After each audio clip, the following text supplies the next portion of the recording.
আসসালামু আলাইকুম। BTC world চ্যানেলের পক্ষ থেকে আপনাকে জানাচ্ছি আন্তরিক শুভেচ্ছা ও অভিনন্দন। আশা করি সবাই ভালো আছেন।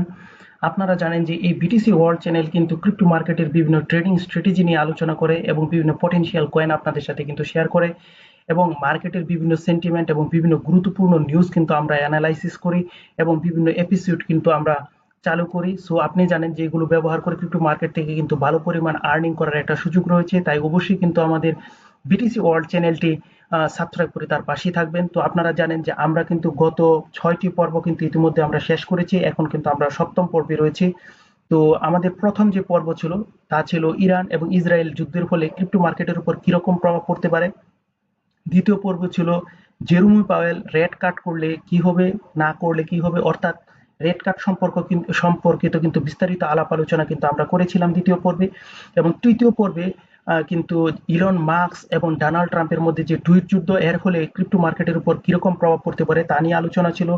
এবং চতুর্থ পর্ব ছিল ওয়ান বিগ বিউটিফুল বিল নিয়ে, এবং এই one big beautiful bill pass হলে ক্রিপ্টো মার্কেটের কি কি হতে পারে তা নিয়ে কিন্তু আমরা আলোচনা করেছি। এবং পঞ্চম পর্বে ছিল ট্রাম্প ক্রিপ্টোকারেন্সির অর্থাৎ ক্রিপ্টো মার্কেটকে কতটা প্রভাবিত করতে পারে এবং বিটিসি তার অল টাইম হাই কত করতে পারে, এই বিষয়টা নিয়ে কিন্তু ছিল পঞ্চম পর্বে। ষষ্ঠ পর্বে ছিল যে অল্ট কয়েন সিজন কি, অল্ট কয়েন সিজন কেন আসে, কিভাবে আসে, কখন আসে, এ সকল বিষয় নিয়ে কিন্তু বিস্তারিত আলোচনা আমরা করেছি ষষ্ঠ পর্বে। সো আজকে কিন্তু আমাদের রয়েছে সপ্তম পর্ব, যেখানে কিন্তু আমরা আলোচনা করব টপ বিটিসি হোল্ডার কারা, কেন বিটিসি হোল্ড করছে এবং এর প্রভাবে অল্টস কয়েনে কি মানি ফ্লো হতে পারে বা ওভারঅল ক্রিপ্টো মার্কেটের উপর কি প্রভাব পড়তে পারে, এই বিষয়টা নিয়ে কিন্তু আজকে আমাদের আলোচনা। তো এখানে দেখুন যে আমাদের টপ বিটিসি হোল্ডারের কথা যদি বলি, তাহলে এখানে কিন্তু প্রথম পজিশনে রেখেছে সাতোশি নাকামোটোকে, যিনি কিন্তু 1.1 মিলিয়ন বিটিসি কিন্তু হোল্ড করছেন এবং 2009 সাল থেকে কিন্তু তিনি মাইনিং এর মাধ্যমে কিন্তু এই বিটিসি কিন্তু পেয়েছেন এবং 2010 সালের পর থেকে কিন্তু আমরা কিন্তু সাতোশি নাকামোটোকে তার অ্যাকাউন্টে একবারও অ্যাক্সেস করতে দেখিনি এবং উনার যে অ্যাকাউন্ট, এই অ্যাকাউন্ট থেকে কিন্তু নতুন কোনো বিটিসি কিন্তু মুভও করা হচ্ছে না এবং নতুন কোনো বিটিসি কিন্তু উনি বায়ও করছেন না। এবং উনার সর্বশেষ একটা টুইট আমরা জানতে পারি যে মেসেজটা ছিল, সর্বশেষ মেসেজ ছিল ওনার যে I have moved on to other things, অর্থাৎ তিনি অন্য কিছুতে মনোনিবেশ করেছেন। তো উনি কি আবার বিটিসিতে কি ফিরে আসবেন কি আসবেন না তা কিন্তু এখনো স্পষ্ট নয়, কারণ 2010 সালের পর থেকে উনার যে অ্যাকাউন্ট 1.1 মিলিয়ন বিটিসি রয়েছে, এখানে কিন্তু তিনি একবারের জন্য কিন্তু অ্যাক্সেস করেননি।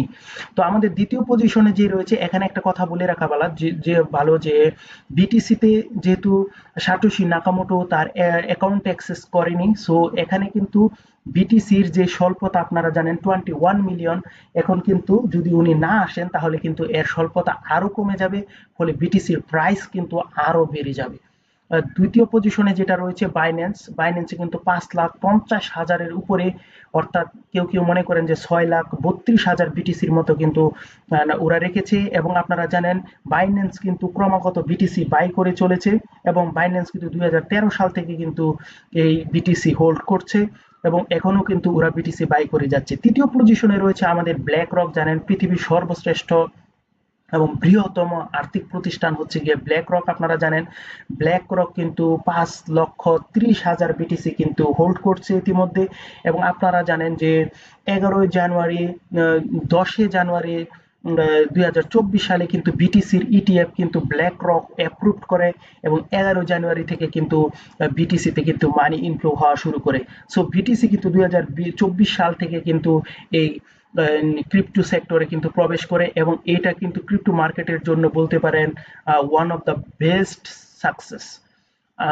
তারপর চতুর্থ পজিশনে যেটা রয়েছে গ্রে স্কেল কিন্তু দেখেন যে 2,63,000 বিটিসি কিন্তু হোল্ড করছে এবং গ্রে স্কেলের কথা যদি বলি, গ্রে স্কেল কিন্তু এখনো বিটিসি বাই করছে এবং ব্ল্যাক রকও কিন্তু এখনো বিটিসি বাই করছে এবং 2013 সাল থেকে কিন্তু গ্রে স্কেল কিন্তু বিটিসি বাই করে চলেছে।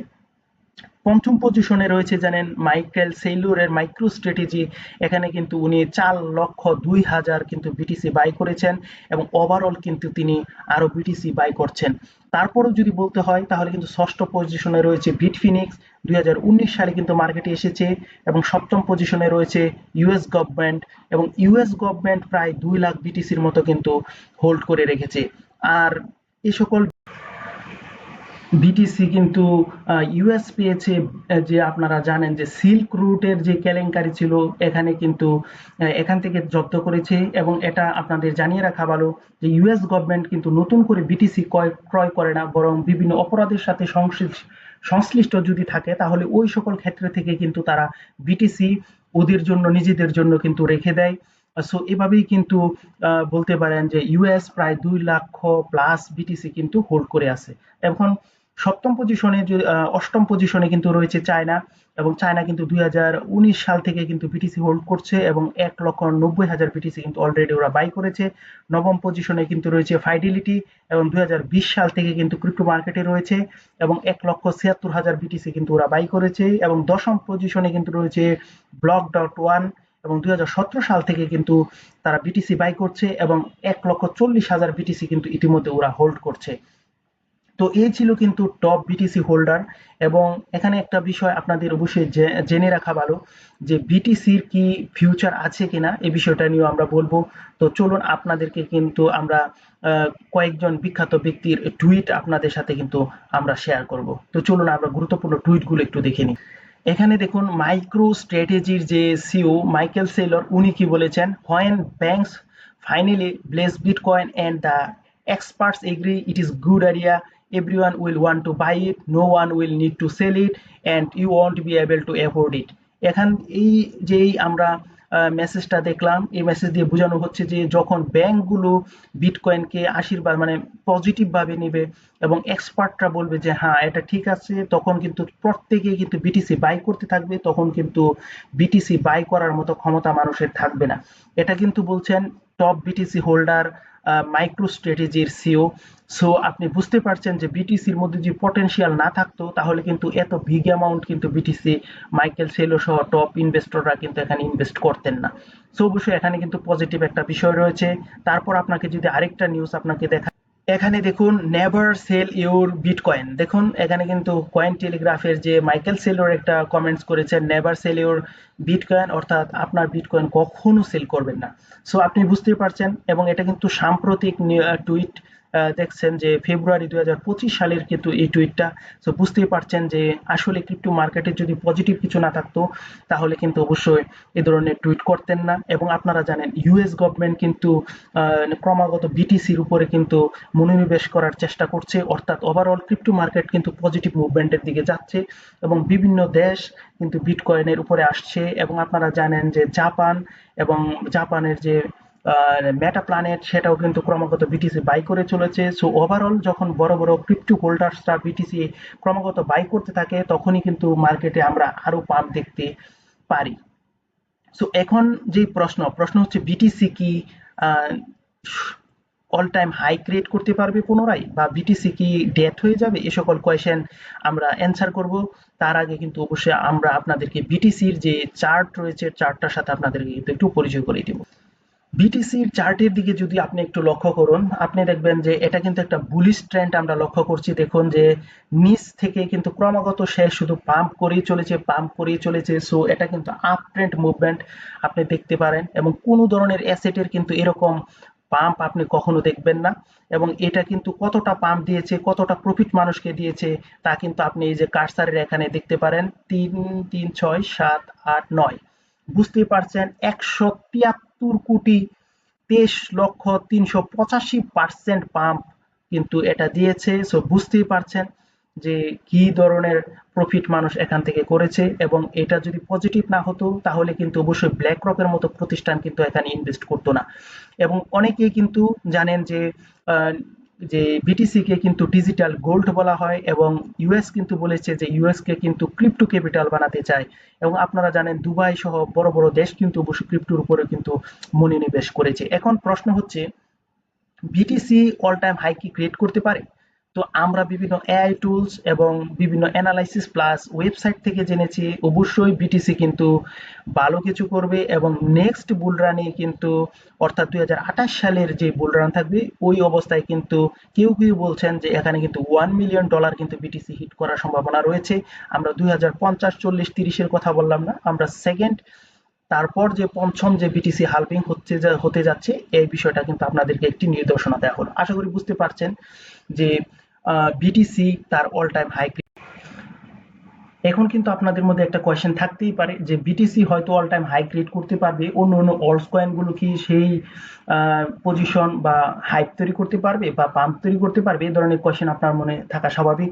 তো এখানে বলে রাখা ভালো, আপনারা জানেন যে ইথিরিয়াম কিন্তু অলরেডি জানেন যে ব্ল্যাক রক এর ইটিএফ কিন্তু অ্যাপ্রুভড করে দিয়েছে, এবং বিটকয়েনের মতো না হোক কিন্তু এর কাছাকাছি সেন্টিমেন্টও যদি ইথিরিয়ামের না থাকতো, ব্ল্যাক রকের মতো একটা শক্তিশালী আর্থিক প্রতিষ্ঠান কিন্তু কখনো এই ইথিরিয়ামের কিন্তু ইটিএফ কখনো অ্যাপ্রুভ করতো না। এবং আপনারা জানেন বিভিন্ন দেশ কিন্তু ইথিরিয়ামের কিন্তু বাই করছে, এবং আপনারা তাও জানেন যে সোলানা, ক্যারডানো এডা এবং কিন্তু ইথিরিয়াম এই কয়েনগুলো কিন্তু জানেন যে ইউএস কিন্তু রিজার্ভ হিসাবে রাখারও কিন্তু প্রস্তাব দিয়েছে।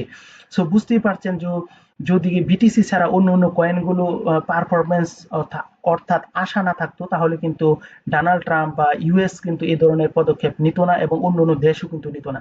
আর এখানে একটা বিষয় বলে রাখি, যখন বিটিসিতে যখন মানি ফ্লো হবে, আপনারা ইতিমধ্যে বুঝেছেন যে বিটিসি অবশ্যই ভালো করবে। তো বিটিসিতে যদি মানি ফ্লো করে, তাহলে এই মানিটা কিন্তু অবশ্যই কিন্তু অল্ট কয়েনেও কিন্তু প্রবাহিত হবে। আর অল্ট কয়েনে যদি প্রবাহিত হয়, তাহলে অল্ট কয়েনের মধ্যে কিন্তু আমরা বিপুল পরিমাণ পাম্প কিন্তু লক্ষ্য করতে পারবো, এটাই স্বাভাবিক।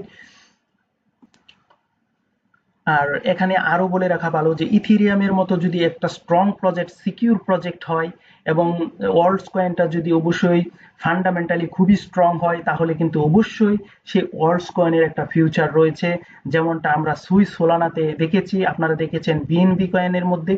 সো অবশ্যই আমরা বলতে পারি যে বিগ হোল্ডাররা ক্রমাগত বিটিসি বাই করার পেছনে কিন্তু রয়েছে ভবিষ্যতে ক্রিপ্টো মার্কেট খুব পজিটিভ একটা মুভমেন্ট নিয়ে আসবে, এবং বিটিসিতে যখন মানি ফ্লো হবে, এবং এই মানি মাস্ট বি কিন্তু অল্ট কয়েনও আসবে, এবং অল্ট কয়েনও কিন্তু পাম্প করবে। সো ক্রিপ্টো মার্কেট কিন্তু হিউজ পাম্প করবে। এবং আপনারা জানেন যে ক্রিপ্টো মার্কেটের কিছুদিন আগেও কিন্তু টোটাল যে মার্কেট ক্যাপ ছিল তা প্রায় 1 ট্রিলিয়নের মতো ছিল। 2023-এর কথাও যদি বলি, তাহলে এখন 2025, 2 বছর ব্যবধানে যদি বলি, তাহলে দেখুন বর্তমানে কিন্তু ক্রিপ্টো মার্কেটের যে টোটাল যে মার্কেট ক্যাপ তা কিন্তু 3.31 ট্রিলিয়ন। শুধুমাত্র বিটিসির যদি মার্কেট ক্যাপ বলি, তাও কিন্তু 2.12 ট্রিলিয়ন, অর্থাৎ বলতে পারেন যে 3x হয়েছে। সো ফিউচারে কেন হবে না, অবশ্যই হবে। এবং সবাই আমাদের যে নেক্সট আমাদের যে পর্ব, সেটা হচ্ছে ওয়ার ইফেক্ট অন ক্রিপ্টো, যুদ্ধ হলে ক্রিপ্টোতে কি রকম প্রভাব পড়তে পারে, এ নিয়ে কিন্তু আমাদের থাকবে অষ্টম পর্ব। তো অষ্টম পর্ব দেখার জন্য সবাইকে অনুরোধ করে আজ এখানেই শেষ করলাম। সবাই ভালো থাকবেন, সুস্থ থাকবেন। আসসালামু আলাইকুম।